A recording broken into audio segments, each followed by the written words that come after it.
Halo, perkenalkan nama saya Monica Irisma. Selamat pagi, selamat malam, dan selamat siang bagi teman-teman semua yang menonton dan juga Bapak Ibu guru dosen yang terhormat. Terima kasih atas kesempatannya. Presentasi kali ini saya akan menampilkan dan memaparkan permintaan dan penawaran sebagai bahan presentasi saya. Kali ini saya akan menjelaskan beberapa hal mengenai permintaan sebagai hal yang mendahului. Untuk hal pertama yang akan saya jelaskan yaitu definisi permintaan, yang kedua faktor-faktor yang mempengaruhi permintaan, yang ketiga adalah kurva permintaan, yang keempat fungsi kurva permintaan, dan kelima pergeseran kurva permintaan. Terlebih dahulu kita harus mengetahui definisi permintaan. Permintaan adalah kesanggupan membeli untuk membeli berbagai jumlah produk pada berbagai tingkat harga dalam kurun waktu tertentu. Selain itu, masih banyak definisi permintaan dari para ahli.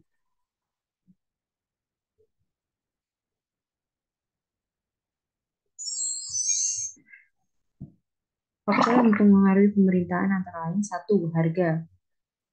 Harga itu terkait harga barang itu sendiri.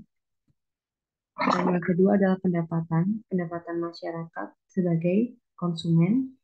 Yang ketiga, selera konsumen. Lalu harga barang lain dan perkiraan. Lalu jumlah penduduk.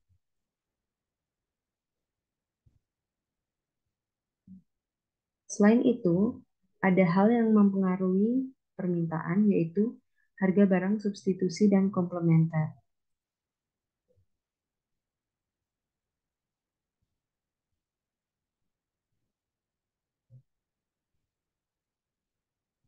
Lalu, kurva permintaan.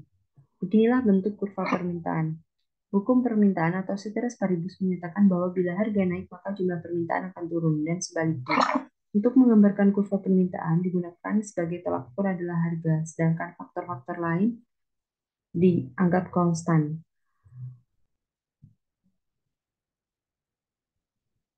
Seperti di dalam tabel, semakin tinggi harga maka semakin sedikit permintaan. Dan 6.000 merupakan harga tertinggi, maka permintaannya juga semakin sedikit mengikuti hukum permintaan. Maka seperti inilah grafiknya. Lalu kurva yang terbentuk adalah seperti ini. Fungsi dari kurva permintaan. Fungsi kurva permintaan mempunyai persamaan sebagai berikut. QD sama dengan A min B P. P adalah harga produk, QD adalah jumlah produk yang diminta, dan A sebagai konstanta, dan B sebagai koefisien. Untuk memperoleh persamaan kurva permintaan dapat digunakan rumus sebagai berikut. Q min Q1 per Q2 min Q1 sama dengan P min P1 dan P2 min P1. P1 adalah harga mula-mula dan P2 adalah harga setelah perubahan. Lalu Q1 adalah jumlah yang diminta mula-mula dan Q2 adalah jumlah yang diminta setelah perubahan. Contoh, dalam suatu pasar diketahui saat harga beras mencapai Rp5, jumlah yang diminta adalah 40 kilo, dan ketika ada kenaikan harga beras menjadi 15, maka jumlah yang diminta 20 kilo. Maka bagaimana cara mencari fungsi permintaannya? Contohnya adalah sebagai berikut. Diketahui P1 merupakan 5 dan P2 merupakan 15. Q1 merupakan 40 dan Q2 merupakan 20. Maka tinggal kita masukkan ke dalam rumus-rumusnya sebagai berikut tadi. Dan muncullah fungsi permintaan Q sama dengan 50 min 2P. Dan seperti inilah kurvanya apabila digambarkan. Pergeseran kurva permintaan. Jika hal-hal yang berkaitan dengan naik turunnya permintaan itu dipengaruhi oleh harga, naiknya permintaan itu dipengaruhi oleh harga, berarti itu namanya pergerakan. Jika pergeseran kurva permintaan itu dipengaruhi oleh faktor-faktor lain dan menyebabkan hal yang tidak sesuai ceteris paribus. Jika harga tetap tetapi jumlah produk yang diminta bertambah, maka permintaannya akan meningkat. Seperti ini kurvanya. Lalu jika harga tetap tetapi jumlah produk yang diminta berkurang, maka permintaannya turun. Seperti inilah kurvanya. Selanjutnya, jika harga naik tetapi jumlah produk yang diminta tetap, maka kurva permintaannya bergeser ke kanan. Jika harga turun tetapi jumlah produk yang diminta tetap, maka kurva permintaannya bergeser ke kiri.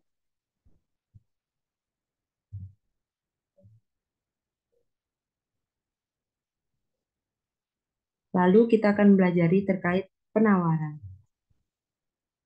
Seperti hal yang akan saya jelaskan terlebih dahulu tadi, yang akan saya jelaskan adalah yang pertama adalah definisi penawaran, lalu bagaimana penawaran diterapkan dan hukum-hukum penawaran diterapkan, lalu saya akan mencontohkan bagaimana pembelajaran hukum penawaran dalam kehidupan sehari-hari dan juga menunjukkan bagaimana kurvanya. Penawaran merupakan jumlah barang yang ditawarkan penjual pada tingkat harga tertentu dan pada periode tertentu dan pada pasar tertentu. Banyak para ahli yang mendefinisikan penawaran sebagai hal yang berbeda, tapi tidak mengurangi makna bahwa makna intinya penawaran adalah seperti hal tersebut. Faktor yang mempengaruhi penawaran. 1. Harga, 2. Harga input, 3. Teknologi, 4. Harga barang lain, 5. Perkiraan harga, 6. Jumlah penjual. Lalu, harga kompetitor juga mempengaruhi dari faktor penawaran.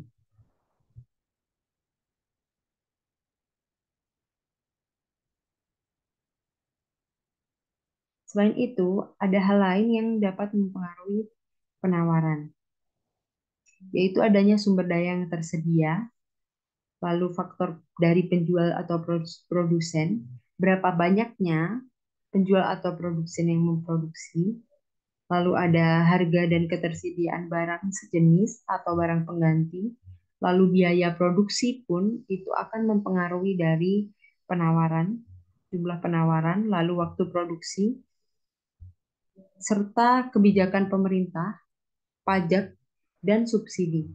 Hal itulah juga berpengaruh dalam jumlah penawaran yang akan ditawarkan oleh produsen. Hukum penawaran. Apabila harga suatu barang naik, penawaran barang tersebut akan naik. Apabila harga barang turun, penawaran barang tersebut akan turun. Begitulah kata ceteris paribus.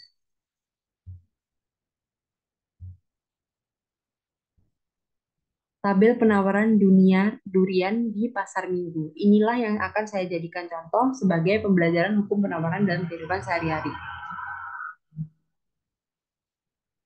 Jika semakin harga durian tinggi, maka semakin banyak barang yang akan ditawarkan. Jadi semakin banyak durian yang akan ditawarkan.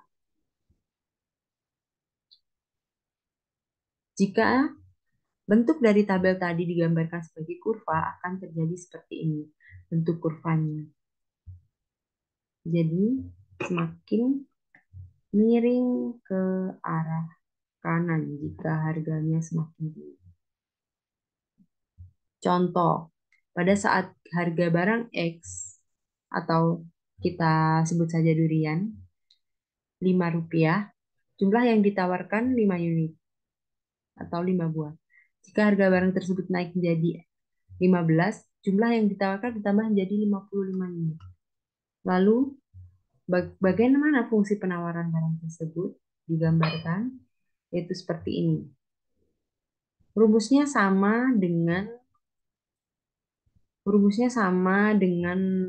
hukum dan dari fungsi permintaan ya teman-teman dan Bapak Ibu dosen. Jadi seperti ini bila kurvanya akan digambarkan. Lalu bagaimanakah akan terjadinya kondisi keseimbangan pasar? Apakah keseimbangan pasar itu? Keseimbangan pasar bisa disebut dengan equilibrium, suatu keadaan ketika jumlah barang yang diminta sama dengan jumlah barang yang ditawarkan pada harga tertentu. Maka saya akan menggambarkan kurva equilibrium. Pertama seperti ini, lalu seperti ini, dan seperti ini. miring ke atas. Itu adalah garis supply dan demand. Jadi saling berpotongan, saling motong ya. Lalu titik di tengah itu disebut titik equilibriumnya. Contoh, berdasarkan contoh permintaan dan penawaran di atas, di mana fungsi permintaannya QD sama dengan 30 min 2P dan fungsi penawarannya sama dengan QS sama dengan min 20 plus 5P. Seimbangan dapat dilihat pada grafik yang saya akan gambarkan berikut ya. Diketahui, maka QD-nya sama dengan 30 ya.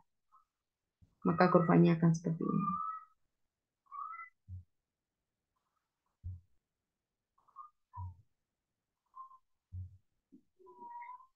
Lalu yang akan terjadi adalah ada di dalam tabel seperti ini. Harga permintaan, penawaran, dan interaksi. Akan terjadi surplus penawaran, lalu equilibrium, dan surplus permintaan.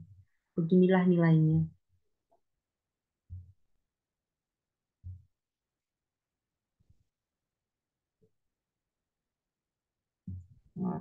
Baik, terima kasih teman-teman dan Bapak Ibu guru dosen atas perhatiannya. Begitulah akhir dari penjelasan saya. Saya sudah menjelaskan terkait permintaan dan penawaran. Terima kasih atas perhatiannya. Sehat selalu dan semoga diberkati selalu. Terima kasih dan sampai jumpa di presentasi saya yang berikutnya.